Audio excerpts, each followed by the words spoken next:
It's actually music from the original Ghost in the Shell anime. I was trying to find music from the new film. There doesn't seem to be a soundtrack available. That's weird, right? That's way weird. Because the music's pretty good. That's very weird. I was kind of surprised I could not find a soundtrack for Ghost in the Shell. That's actually a new album, though. I think they put out an album last month. Music inspired by Ghost in the Shell. That theme is from the original anime composed by, was it Kenji Kaiway? That's a Steve Aoki remix of it, though. But yeah. That was originally composed in, what, 95 is when that movie came out. Yeah. So yeah, welcome to Flicker Effect, everybody. We are going to be reviewing Ghost in the Shell, which has been out for a week already. We were hoping to review it last weekend, but yeah, that didn't happen. But here we are. It was a slower weekend at the movies this weekend. There was really nothing that I was like, man, we got to review this weekend. It was quiet at the movie theaters. I haven't even looked at box office numbers yet, so I don't know what numbers were, but I'm kind of bummed that nobody really wanted to get into Smurfs, but hey, that's your thing, man. If you saw Smurfs, you're more than welcome to talk about it. I think the biggest bummer was that I guess Colossal was released on limited release. I guess. I think it's just New York and LA. Oh God, I want to see that film. Yeah, I want to see Colossal. I do too. I was bummed it wasn't wide. I was like, it was such a tease going into what is it, Fandango, and seeing Colossal. I was like, oh my God, that's this weekend. Oh my God, I was like, when did this sneak up? And it was like, oh no, it's just you're not gonna see it for a long time. No, it's 1,500 miles away. Fuck my life. Exactly. It's like, damn it. Anyways, I mean, yeah, Michelle and I saw Ghost in the Shell together Thursday night.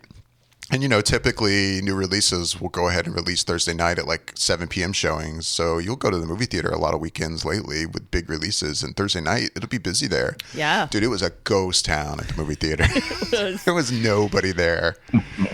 I mean, I think I said something. We turned the corner and I looked at the parking lot. I was like, I'm thinking in my head, the theater's open, right? Right. There's people here, right? It's operational. Crap. But yeah, we're going to review Ghost in the Shell, new film with starring Scarlett Johansson, of course. The film was directed by Rupert Sanders. We all familiar with his work? Yes, no, maybe so. He directed Snow White and the Huntsman. Oh, that epic, awesome movie. That is, in fact, the only feature-length film I see on his resume. He's got a few shorts under his belt. But, yeah, he was the director of Snow White and the Huntsman. He has now directed the live-action version of Ghost in the Shell. And I'm going to say it again. You've probably already heard a warning at the very beginning of this podcast, but we're going to talk about spoilers for Ghost in the Shell. So if you care about that sort of thing, you have been warned. We will be talking spoilers. Cue spoiler sound, whatever that may be right now. There will be spoilers for Ghost in the Shell. I think the spoiler sound should be the sound of Pac-Man dying. That sounds really good. Wow. Pac-Man dying. Or Mario dying. That'd be good. You guys remember what Pac-Man sounded like when he would die? Yeah. Or whatever it was. I like it. It just sounds depressing.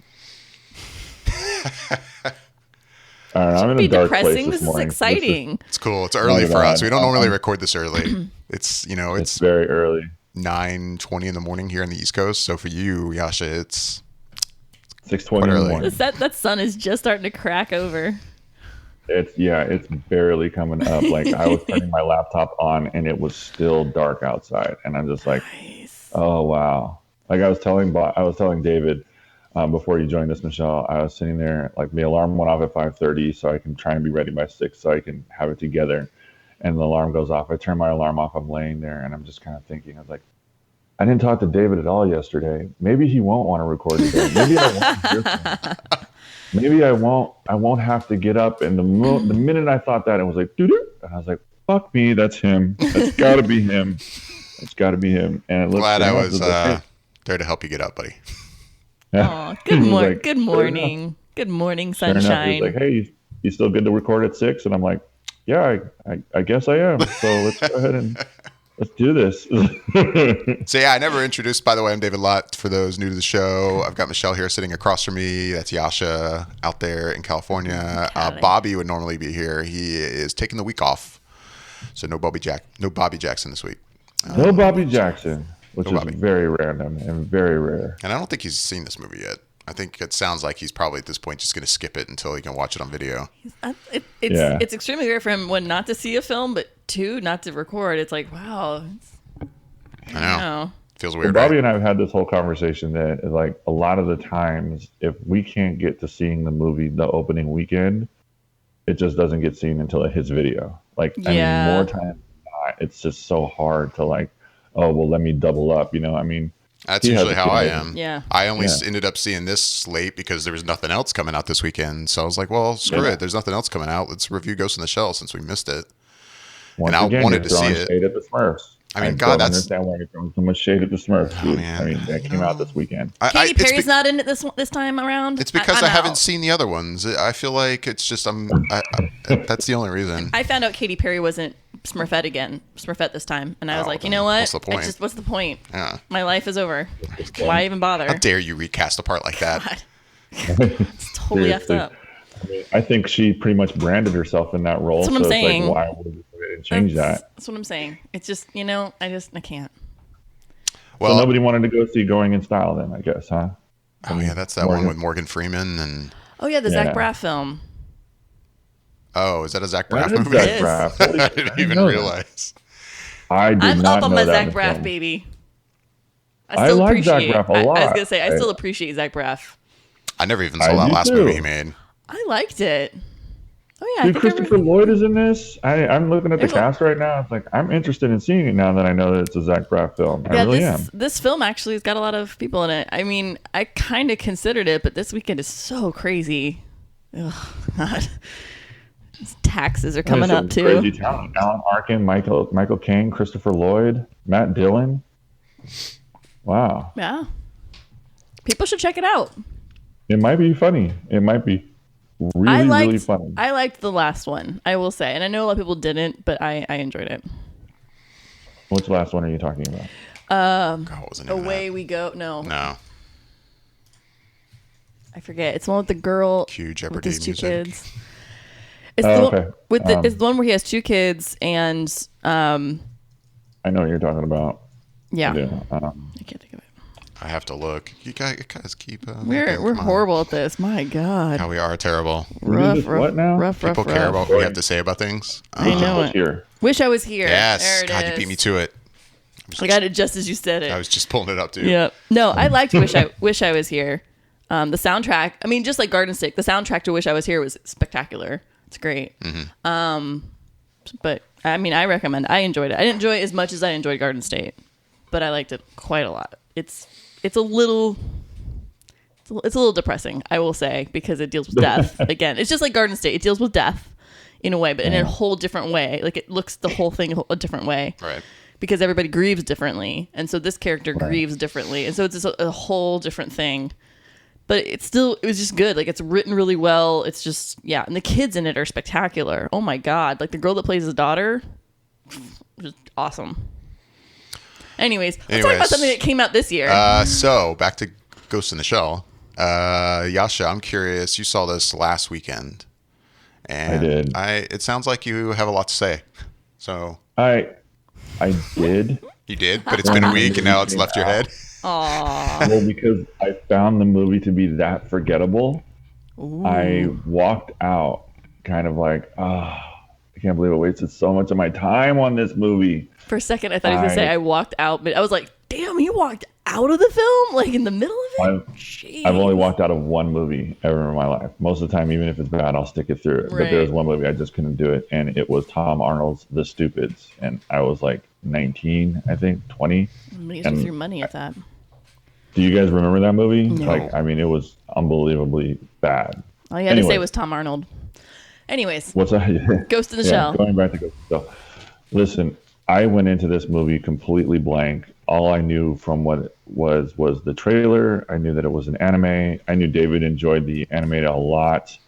So I went in really green, just basically off of the trailers, and I still was like pseudo interested. I never thought the trailers looked all that great. I thought, honestly, I was like, this movie could be either really, really awesome or it's going to be a disaster. And I don't think it was a complete disaster, but I don't think that it was good. Like, it was very slow for the the first part of the movie. I found it boring, and actually found myself struggling to stay awake at some points throughout the film. Like I just was like, this is going nowhere for me. I am not interested in this at all. And I finished it purely for the sake of being able to review it and talk to you guys about it. That being said, the last 30 minutes, I think, finally picked up for me, and I finally got interested in finishing it. And I thought the last 30 minutes was good, which is weird because like I want to talk about that. And then I thought Lucy was really bad as well. I watched Lucy and I thought that was brilliant and a lot of fun for the first hour. And then the last 30 minutes, it lost me. And I was like, this is absolutely retarded. I think this is so stupid. And with Ghost in the Shell, I thought the first hour was kind of boring and slow. And then the last 30 minutes, I was like, okay, this is kind of cool. And here we go. This is what I think that David was interested in seeing, or what he was talking about when how good this could be, or how good the anime was. And that's what I got into, was like the last 30 minutes. I was like, okay, well, that's kind of cool. And it's a shame because I feel like they really left it open to try and build this as a franchise for Scarlett Johansson. And I don't think it's going to do it, because when I went to go see it, and I, in the theater, and you were talking about a ghost town, there were maybe 10 other people in this huge theater with me. Like, I don't think people went out and saw this at all, at least not around my areas. Because I went at it was early in the morning, early afternoon. But if it was a big movie, it would have sold out. It would have been really, really crowded. And this movie, I went and I asked the ticket seller, pardon me, I was like, so is this crowded? He's like, oh no, man, it's like 20% full, maybe 15, I think. And I was like, wow. So I can sit anywhere that I want. And I did. And there was just a few other guys scattered around there, and some very dedicated girlfriends that looked like that were sticking with their girlfriends or wives that were sticking with their men to go watch this movie. Mine did not. She backed out of this one. She was like, that looks retarded. I don't want to go see that. And I was just like, okay, I can go ahead and attest to that. I'll, deal with that. But anyways, not for naught. I mean, it felt like almost like another version of Lucy, like a sequel almost at times. She was this badass, and I mean, the talent was fine in the movie. Like Takashi Kitano, I mean, he was good, but I like the stuff that I've seen him in before. He's always pretty good. And I like Scarlett Johansson a lot. I think she's a very talented actress. I don't think this was the role for her. It was underwhelming, underperforming, and actually kind of stupid. And I really wouldn't recommend anybody to go see this if you are that dedicated to the anime version, because for whatever reason, even though I've never seen it, I don't feel like they stuck really true to that story. And that's my review. Well, like, I agree with you. I think the pacing was pretty slow throughout most of the film, quite honestly. There was really just there was one scene at the beginning, and that's the geisha tea room scene. And I felt like that was really quick and fast, and I really enjoyed seeing that. But then, yeah, it just went back to the crawl for quite a long, long time. And it was, I mean, and on one side, I get it, because they're laying out the storyline and what's really happening with her, and everybody's trying to figure everything out with the Henka Corporation. But like, yeah, no, it definitely could have pulled together a little faster than it did. It was definitely not moving at a way that I think the story could have gone. There was definitely stuff I was like, I don't care about this. This doesn't matter. Like, in this long run, this does not matter. And I gotta say, I feel like, yeah, I'm with you. I feel like Scarlett was not the right person to be playing Major, per se. Like, I mean, she did fine, but it felt weird. It did feel kind of weird to see her in this role. I don't know what it was. It was just not, it didn't seem natural in a way. And then yet, fluid. Right. And like everybody else, the casting for everybody else seemed fine, excluding, and I say this, man, when I saw Michael Pitt's face as that one character, I was like, what the, Michael Pitt? What? Yeah. No. I didn't even know he was. I was like, well, no, because he's supposed to be kind of like the surprise character guy or actor or whatever, I guess. But so I don't understand what about seeing him, like, I just don't think he fit at all, like, as that robot, like, as I'm not saying not really robot, as the same kind of thing as the AI human brain thing. Like, it felt weird. Like, I don't know. And I hate to be like, it's the whitewashing of Hollywood, but it just feels like, I was just like, he just doesn't fit right. Like, his facial features just don't seem to fit right to me. Like, I don't know what it was, but I was like, this just doesn't seem at all like it just felt weird and felt awkward. And every time he had a scene with Scarlett, I was like, this is just awkward as hell for me. I mean, why is this, just doesn't look right? Like, it just doesn't look like, I don't know. It just didn't work for me in any level. And I can't really pin it. And the thing is I like Michael Pitt. There's nothing wrong with him. Like, oh yeah. I think he's like a him great too. actor. Like, it just didn't seem right in this. Like, I don't know. It was weird for me. I'm with you. Like, I think he's a very talented actor. And like I said, I think Scarlett Johansson's a pretty talented actress Yeah. as well. But I just, like you said, it's like after that geisha scene, like it like almost came to a screeching halt in regards to anything that we would care about. Right. And I mean, was just like, until there was the attack on Oulé, on what's her name, Benoist's character. Yeah, Binoche's character, Juliette Binoche. yeah. Until that scene happens, God, it just feels like you're just like, okay, piece it together. It's not going quick enough in a way, and not that the story has to go fast, but it just didn't. You're just waiting and waiting. It's like, okay. And now I'm saying all this, and at the same time, it's weird. I actually kind of enjoyed it. But I say this because I don't really have anything like, I never saw the original anime. Like, I really had zero background going into this film of what this storyline was even about. But in a weird way, I actually really enjoyed it. Like, I like the story. Like, I think the story is kind of interesting. And I think the idea of the whole, AI, human interaction kind of thing and like being upgraded robotically is kind of cool. And I don't know. I like the idea behind this. The film could have been better, I will say. But yeah, no, I'm with you. I think I don't mean to interrupt, but it's like I kind of wanted to like touch on that too, just before I forgot. Basically, it's like I agree. Like I think that is an interesting idea for a story, and it's almost like people doing upgrades is almost like an addiction. Like the new addiction is to like constantly try and upgrade themselves and make themselves a little bit more robot, as close to they can as a robot as possible. Sorry, go ahead. No, I think it's interesting. Like, and even the scene where she goes to basically the prostitute, but she's like not upgraded. She's fascinated by her because she doesn't have anything on her. And so she's just like, I just want to like touch you and realize what it's like to be real. Like, it was just an interesting scene. So. Right. Yeah, I haven't said anything yet. I'm just kind of listening to what you guys have to say. I'm just, waiting my turn. It's cool. You don't take turns. Sure we do. I don't take turns anymore. Yeah, I wanted to see this. I had seen and really liked the anime, but I think I fully admitted before it had been a long time since I'd seen it. And I actually decided to revisit the anime last night after seeing this movie, but I'll get to that in a second. I watched the movie and part of me was like, man, I really don't remember this story. Like, I thought I remembered the anime better than I did, but man, this mostly feels all new to me. And then I was confused as I watched it. Part of me was like, is it following maybe the anime too well, or is this not the anime? So I really couldn't remember. I watched the anime last night and I was like, oh wow, no, it didn't really follow this much. Oh. I mean, it did and it didn't. It definitely went out of its way to have certain shots and scenes from the anime kind of recreated. And there's definitely a lot of aspects from that 95 film in this. But for the most part, it definitely has a very different feel. I would say the original anime feels more, I don't know if esoteric's the right word. Just, it seems to be exploring this kind of concept of a soul and what they call a ghost in the film. You hear that a lot more in the anime, and it seems to be a little more of a thinking film of, what is a person, what is a soul, and the reality in this future that we're seeing in the anime. Like, things are kind of redefined. In the movie, it seems like a much more kind of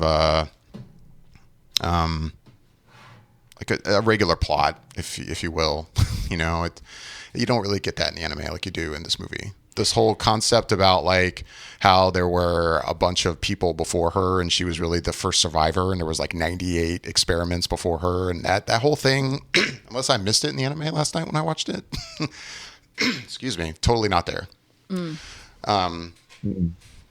So yeah, I was super curious to watch that anime afterwards. I'm glad I did. And now that I've watched the anime, I really want to go back and watch the movie again. Because yeah, overall, I think I'm kind of in the same boat as both of you guys, maybe more like you, Michelle. I like the movie. There's definitely things about it I'm not a big fan of, and I would say mostly I hate to say Scarlett Johansson. I like Scarlett Johansson plenty, but in this movie it just seems like an odd fit. For one, and this was one thing I was curious to see in the anime, is I'm like, is she doing this on purpose? The way she walked in this movie. Yes. Oh my god. Like, I Hunched over a little bit. Yeah. Like this weird like robotic man thing that it was very blocky. I know this is more nitpicky kind of stuff, but really it was distracting the whole movie. The way she walked around in this movie, I found myself going, okay, is she doing this as inspiration from the film? And that's why she's doing this? Because I don't remember this whole walk. Or is she just purely doing this like, well, I'm a whole cybernetic body that I can't walk naturally. But I'm like, damn it, you have a completely natural looking face, natural looking eyes. Like, natural looking skin. There's no reason you wouldn't be able to walk around like a normal person. You know, unless this is also like, ever since she's had this body, she's basically been trained to be an agent. And I guess you could argue that, well, that's kind of... she's dedicated her whole being now at this point to be like that. So that's why she walks this way or something. I don't know, but I didn't like it. That's kind of what I thought. Like I chalked it up to, well, she was born and then she was trained in a militant style. And so she's just got this blocky, hard moving movement. And that's kind of what I chalked, but I still hated it. I still didn't like it because I don't think it's necessary, because I think it's more distracting than anything. So distracting. It's totally not necessary. I'm so glad that I'm not the only one that noticed that, because I was like, I even like was watching it. I was like, why is she hunched over? Like just a little bit, not a lot. It's just very stiff and it seemed. I mean, well, maybe this is what she was going for, but it seemed robotic. You know, it seemed very, just kind of stiff. Like, I mean, you called it, David. You said exactly what it is. It's just like, it was distracting, and it just felt like she was going back and forth from being really fluid to being very blocky and very stiff. And like you said, everything else about her looks absolutely amazing and natural and everything like that. But then when she tries to walk, God help her, she can't figure that out. Right.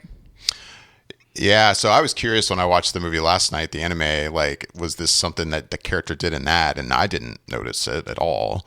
I mean, the only thing I would say about Major in the anime is that she looks much more like her eyes. She almost looks like she's always just looking off in the distance in La La Land, in the anime. She's just contemplating the universe. Or something, yeah. Her eyes seem a little lifeless, compared to other characters. And I didn't really see that in Scarlett Johansson's interpretation. But yeah, anyway, the walking thing, as stupid as that sounds, it was so distracting that that's why we're spending so much time on it, because it really was. It was just weird. It just draws your focus in on the scene. Like, you lose the whole scene because you're like, what the fuck is she doing?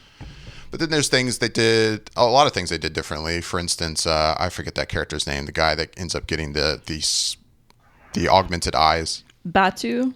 In the anime, he just has those eyes the whole film. Here, you actually get to see, like, he was normal, and then he had an accident, and now he got an upgrade, basically. Gotcha. And I'm like, stuff like that was cool. I mean, I'm glad they didn't feel like they had to be beholden to that film. They could kind of do their own thing. And I think that's important, because watching that anime last night, I was like, this was a good movie. I mean, I still think it's a great movie. It's definitely a product of 1995. And I feel like if you tried to make a live action version of that would be much more kind of independent Sundance level film than something like we got, which is trying to be a more big budget blockbuster tentpole film. Right. Do you feel that like the vehicles and some of the things were done as a tribute to 1995 in a way? Because the thing like in the car, like the cars were very square and boxy shaped. And so is that kind of like a throwback in a way? Like I didn't know. And I was wondering that as I was watching the film, like all the car automotives, everything just felt very early 90s. And I was like, is this some kind of like homage to the anime? Were they like that in the anime? I don't know. I would say it's more that they're just being like the anime. Okay. Not so much like, hey, let's be like mid 90s kind of throwback. That's probably my guess. Okay. Yeah. I mean, I like the movie. It would have been cool if this could have been more successful and we could see more in this universe, like another film. But I agree. I don't see that happening at this point. This has been a live action movie that I think fans of the original have been wanting for a long, long time. And it seems like it never got off the ground until now. And now that we've got it, I think most fans are probably, I haven't read a lot of reviews or seen many reactions, but I have a feeling most people are like, oh, okay, that's not exactly what we were hoping for, but cool. Moving on with our lives. Yeah. I mean, visually, it's great. Saw this in Dolby Cinema again, and I'm glad I did. It looked great. It's definitely the kind of movie to see like that. And if you are going to bother going to see this in the theater, I would argue go out of your way to see it in a good theater. Otherwise, I hate to say, you could probably wait, watch it on your big screen TV at home. It's worth it just for the large shots of the city and the action sequences it was really crisp and it was very layered. It was very pretty. Yeah. It was very pretty. And there was a lot of things in there that were very, very, very pretty and very, when it was meant to be bright and pretty and, kind of alluring, it was. And then when it was meant to be dark and gritty and, grimy, it was. Right. It did convey all of those images and, did a really good job. But I mean, like I said, it's like I seriously doubt that you're going to get a sequel for this movie, especially when it does. Sadly. It's only grossed at $26 million as of April 7th. That's the Box Office Mojo saying. So I don't know what worldwide numbers are. I could see this being much more successful in Asian countries than it is here. Still not though. Like in foreign, it's only made 50. Yeah. So that's 76 of $110 million budget. Not good. Yeah, not good. Not a good start. It's been out 2 weeks. And it premiered. I mean, all I see here is that premiered in Tokyo at least 2 weeks before it premiered here. So I think it's even been available in Japan. I don't know about if it's in China. I don't know what countries it's in right now, but yeah, it's been there for a little while. Yeah, but it was so remarkably slow. Like I was just like, wow, I'm really falling asleep. Well, I'd argue the anime is slower. So this is a pickup from that. By the way, too, I put the Blu-ray in last night. So I just bought the Blu-ray. I mean, I've seen this movie a long time ago, but I've been interested in buying the Blu-ray, so I just bought it and I put it in, and it defaults to the English dubs. So I'm like, fine, I couldn't do it. God, it's so terrible. The English dub is so bad. I had to turn on subtitles. Yeah. It was so much better. But then you have to really focus on the screen the whole time, because at the same time I'm trying to do a couple things with my phone, stuff like that. Like, nope, gotta watch, gotta read. But the English was terrible. Side note. I was gonna say, I don't think in the few animes I've ever watched, anytime it's ever been like dubbed, I can't do it. I'm like, no, I'll just read the subtitles. It's fine. Like, I can phase out their language that I don't know. Like, I could phase it out in my head and just read. Like, I'm like, it's fine. Like, I can't do it. It's just, it's painful to watch lips move and things just not see. It just, I can't do it. Well, even that's, I mean, when it comes to the lip moving, it's not so bad with animes, because even if you would listen to the Japanese, it's usually not in sync either. No, I know. It's just that, God, the English performances were so terrible. They're very flat. Oh, my God. And just the way it's delivered and like the words, awkward pauses sometimes, it's painful to listen to. It would have been interesting if for this new Blu-ray release they had done a new English dub, basically with new actors and really good performances. That would have been cool. I would have listened to that, but otherwise I'm good with the Japanese. And I'm curious too, and I mean, there might be diehard Ghost in the Shell fans listening to this, and I'd be curious to know, because I am familiar with that film, but I am not at all familiar with the real source material, which is the manga. I don't know I'd be curious to know if the storyline that we got in this live action movie is actually pulled from other Ghost in the Shell stories. Because even though there's definitely a lot of elements from that anime in this, that overall story about her discovering that she's the 98th or 99th incarnation of this experiment, and that's all not in that film. So, yeah, I mean, that's really all I got. I would, if somebody asked me, I think I'd say you could skip the film. Go watch the anime. It's better. Wow. And I mean, but visually it looks great. Film, that's definitely up there. But I liked it. I'm admitting too that I enjoyed it. But I'm also a sucker for sci-fi, a sucker for visuals. I'm a sucker for that kind of atmosphere, and it does feel like this kind of mid-90s sci-fi movie, and I kind of like those kind of films, so I just kind of like being in that space for a couple hours. It's fun. So for me, I'm glad I saw it in the theater. So, but I would argue most people that unless I knew your taste, if you came up to me and asked me, should I see Ghost in the Shell? I'd be like, nah, you're good. You probably won't like it as much as I did, I'm guessing. Yeah. I enjoyed it. Like, it was an enjoyable ride for me. I mean, like I said, even though the pacing could have been faster, right? Overall, I was happy with it. And I'm with you, like ScarJo. I like her, but I just didn't like her in this role. And yeah, like at the end when it's like, it's funny because I feel like there was a scene towards the beginning of the film where they really kind of worked with like her team, and then you really don't see them for quite some time, and then at the end of the film the team like pulls back together again, and I was like, this is interesting to me, the dynamic. Like, it was just, I was like, this is what's interesting. Like, where was this a little bit earlier? Like, I could have used more of that, honestly, as weird as that sounds. Yeah, in a way, their involvement, I guess. Right. But it was a fun ride. I don't think I need to see it again per se or own it. I didn't have any problem with the Michael Pitt casting. I thought it was fine. I mean, I'm kind of indifferent, I guess, on it. I like Michael Pitt, but I didn't find it weird or anything. It jarred me. I was like, weird. That's fine. I find it funny that it jarred you. I was definitely like, really? That's who his face is? Like, I don't know. It was bizarre. I know Margot Robbie was originally in talks for this part from Major. I think she would have been a good fit. Probably a better fit than Scarlett. Actually, yeah, I can kind of see that. Yeah. Yeah, that's my thoughts on Ghost in the Shell. I really got nothing else on it. I'm glad I saw it, but that's really it. I'd be curious to know what Bobby thinks, but we'll see whenever he sees it one day. And that's really all I saw this week. You guys watch anything else? No? I started 13 Reasons Why, is that what it's called? The Netflix show. Yeah, I'm not even familiar. God damn it. I just had it in my head. It's 13 Reasons Why, yeah. Oh, and it's interesting and actually quite sad. Like, I'm not entirely sure where this is going to go, but I'll just read the IMDb description of it. It follows teenager Clay Jensen in his quest to uncover the story behind his classmate and crush, Hannah, and her decision to end her life.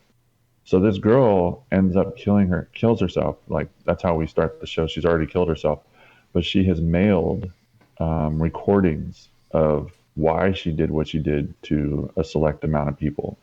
And I'm only 2 episodes in, but it's just interesting so far. I have some friends that got me into it, and they swore that it was really, really good. So part of me sounds like it's going to be getting even more interesting, but I'm hooked. I'm definitely going to keep going with it. It's a really interesting watch so far. It's kind of sad. It addresses, I think, a lot of things that, people do or, are afraid to talk about, like teenage bullying and body shaming, or rumors when it comes to like a girl and a guy date and the guy says that they did more than what they really did. So it's interesting. It's interesting how it's playing out so far. So I'm I'm definitely hooked to see where it's going. I've heard good things about it. I've got friends that have finished it already or are in the middle of watching it, and they said it's just really, it's enjoyable and the writing is really good and it does make you reflect and think about a lot of things. Then I almost kind of started it yesterday, but then I got sucked into something else. But yeah, no, it's on my list to watch actually within the next coming weeks. I hadn't even heard of it. I'm just now hearing about this for the first time. So yeah. I would definitely say, yeah, give it a shot. Like, watch the first. It's a little slow, I guess you could say, because it's a very dramatic piece, is what it is. Mm-hmm. But I know you won't have a problem watching that. But it's just interesting because it's like, I think the best way to describe that, it's in the way that it's sense of beating it slow, is because you really just want to know where it's going. Like, it's just not getting there fast enough for you, and it's just kind of like you're watching. It's like, oh my God, this is crazy. Like, so she mailed all these tapes to all these different people, and then they like give tidbits and the more characters that they introduce, somebody else kind of like their piece falls into why this girl killed herself, and it's kind of sad, but it's really interesting. Like, I'm totally interested in watching it and finishing it. I've also started watching Daredevil again. I finished season 1 and I'm on season 2 again. Nice. Because I said I was going to do that just to see and compare and contrast again with the Iron Fist that we just watched. Because that didn't have a really good review for, I don't think any of us really gave it the greatest review. And Daredevil is still just amazing. Like, so much faster and so much more aggressive and so better written than I think Iron Fist was. And so I'm still digging it, all of it. Well, the Defenders trailer dropped this week too. Yeah, I haven't even seen that. I haven't watched it yet either. I know teaser? it's like it keeps popping up and things. I'm like, I need to sit and watch it. Like, It's just like a teaser or something, though, isn't it? Yeah, it's just the elevator teaser, right? And that's just kind of like, all right, cool. I mean, they don't really show anything. Yeah, knowing it was just a teaser, that's mostly why I haven't even bothered, because I'm like, it's probably nothing. You don't see anything. Yeah. I mean, the only cool thing about it is that you see them all together. Right. And it looks like they're coming from something, so it's like, okay, that's kind of fun. But aside from that, it's just kind of like, all right, well, cool, I guess. Like, I almost sent the picture to you guys in our group text this week. And don't get me wrong, I know that this is absolutely nothing new, but I just still continue to get a kick out of it. Like, there was a picture, a publicity photo released of the Defenders, and they're like sitting like on the back of a truck or something. Or like Daredevil standing there, and Luke Cage, and I want to say the guy from Iron Fist, whatever his name is. Finn. Yeah, they're like kind of sitting on the bumper of this like box truck or something, if I remember correctly. And I mean, it's hilarious that it's still happening, especially because I think more and more people are like kind of pointing this out and calling, studios out for it. But still, it's like you got the three guys just sitting there facing the camera, and there she is with her ass to the camera. Like really? We're still doing this? It's just this is still how we visualize all strong female roles. All strong women like have to kind of stand to the side so you can see their ass at an angle with their head turned toward the camera. It's hilarious. Look up the photo. Now I'm looking it up because I want to see this. Like, I'm just like, oh my god, you're absolutely right. I didn't even catch that. Like, yeah. Wow. Because, I feel like there's probably a couple outlets that not long ago, they kind of did a compilation of all these like superhero movie posters where you see that all the time. You constantly have Black Widow with her ass to the camera, and all the men are just kind of standing normally. And it still continues. Like, and part of me wonders, like, when they did that photo shoot, she is an actress, oh, okay, whatever, I know this is the norm, or did they do like a bunch of shots and then let's get a couple with you standing like this, and that meantime they're all thinking, yeah, but obviously these are the ones we're going to use. But right. I don't know, it's just funny. It's not even that good of a promo shot. Like, there's so many other positions I feel like she could have been standing in that would have been that much cooler to like have her looking at. Like, it's just that one, it stands out because it's just. Oh my god! She's basically got her back to the camera and then her head doing the head looking over her shoulder. Like, she's basically, it's basically her back. Mm-hmm. Like, and it's more, I think, even more jarring in that photo because it makes even less sense the way she's standing. Totally no sense whatsoever. Why is she standing like this when they're all standing like that? They're all just kind of chilling, like, yeah, I'm cool, I'm hip, I'm badass, I can kick ass, and she's just like, I'm sexy girl. What the fuck? That pisses me off on so many levels. I can't even begin. Like, the little feminist in me is all fired up right now. God damn it! That's bullshit. I feel like she's even spray painting she's tagging the fucking truck, and she's like, "Oh, I'm busy tagging, but look, my cute body." Oh, is she? I didn't even think I remembered that. She's literally tagging Defenders on the truck. Oh. And it's like she's stopping mid tag, and she's like, "I'm sexy," over my shoulder. I'm on the red carpet as I tag. What the? Well, at least, I was just saying it made no sense. At least I guess they tried to give her reason to be standing that way. We're going to have her spray paint the back of the truck. That's a good excuse for her to stand backward. It's pretty bad. Like, I mean, it's just a kind of a silly thing. Like, it's like there's so many other positions that they could have put her in that would have made this such a better promo. Like, if you look at like just Defenders promo and then go under images in Google, there's one that's like a drawn one that's way cool. Like, it's very, very fun. It's, everybody's kind of facing the camera. It kind of, alludes to who the villain will be, and everybody's in their colors. It's a fun photo, but it's like this one that they have for entertainment. It's I see that. That is cool. And that's a cool photo. That's a pretty cool poster, but I don't understand why they have her facing the opposite direction. Like, it's like, really? All right, I guess. Bullshit. Pretty bad, but thank you for pointing that out. Sorry to upset you, Michelle. We're bringing that up. I'm all fired up now. Have my coffee. I'm good. I'm fired up now. Damn. Anyways, I guess with that, we'll go ahead and get out of here. As always, we'd love to hear back from everybody. You can email us at feedback@flickereffect.com.